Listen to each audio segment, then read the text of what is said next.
The protests are all around the nation, and they're right here at home. They're fueled by anger and by hurt over the death of George Floyd. The fear that it's going to happen again and again. The frustration of not being heard. Protests, mostly peaceful, have taken violent turns, causing a different kind of fear and hurt. You know, just talking about the facts of the death of George Floyd and the protests that happened afterwards, it's dangerous. Everybody picks apart your words. But not talking about it, not talking about the emotions that go with it, is even more dangerous, which is why, joining me right now, I have former North Carolina Chief Justice Henry Frye, and we are still dealing with COVID-19. So we're social distancing, and we're making sure that we're safe. Yes, but I have my... You have your mask. Okay, all right, yeah, yes. good. Okay, so Judge Frye, if you don't know, was the very first African-American Chief Justice in the state of North Carolina. You've lived through so many different things. You've lived this kind of thing over and over again. Yes. And so when you see what's happening today, what are your first thoughts? I guess what I have, some of the things that I've come to already over the years is that I don't know everything. And I'm not the same as anybody else. Everybody is an individual, right?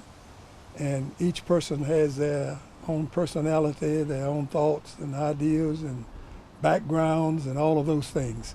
So while we can, of course, judge things that are clearly wrong, we have to be very careful about judging and then telling people or telling anybody about others who are doing something that you say, well, that's not right. Well, maybe it isn't in your sight. Mm. But as I heard a guy say one time, you don't know my history.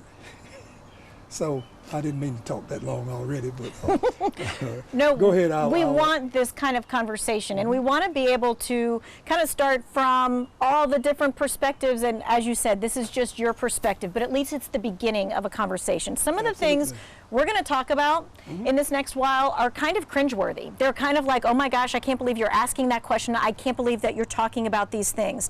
But we want to make sure that we learn something, and we can't learn something unless we talk about it and we listen. So let's talk about this. People want a solution. They want a solution to racism. They want a solution to police brutality, to profiling. How do you think that we should look at the solutions and how the solutions should happen? Is it part law, part policy, part home life?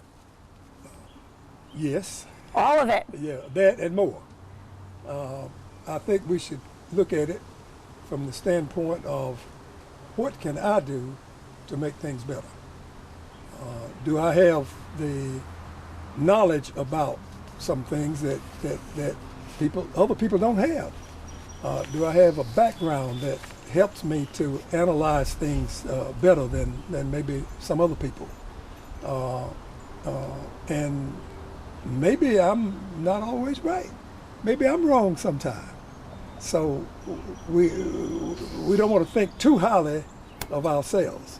And yet we have to use whatever knowledge we have, whatever experience we have, whatever outlook we have on things, and try to not just scare people, but in a lot of cases it's a matter of trying to talk with people and find out sort of why they are doing things. What's your side of the story? Right, and so that is very difficult because people are saying one thing, then someone counters back. For instance, it's often said, Black Lives Matter. We hear that. And then someone counters with, don't all lives matter?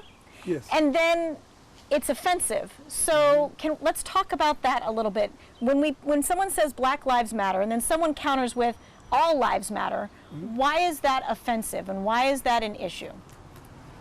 Well, there's a lot of history to it. And if you know your history, you know that blacks were slaves here. A lot of them brought here as slaves. And you've got a history all through that. And of course, out from slavery and this separate but equal. And blacks were not in power as such until well, some, later and everything like that. So the people are speaking from their own background.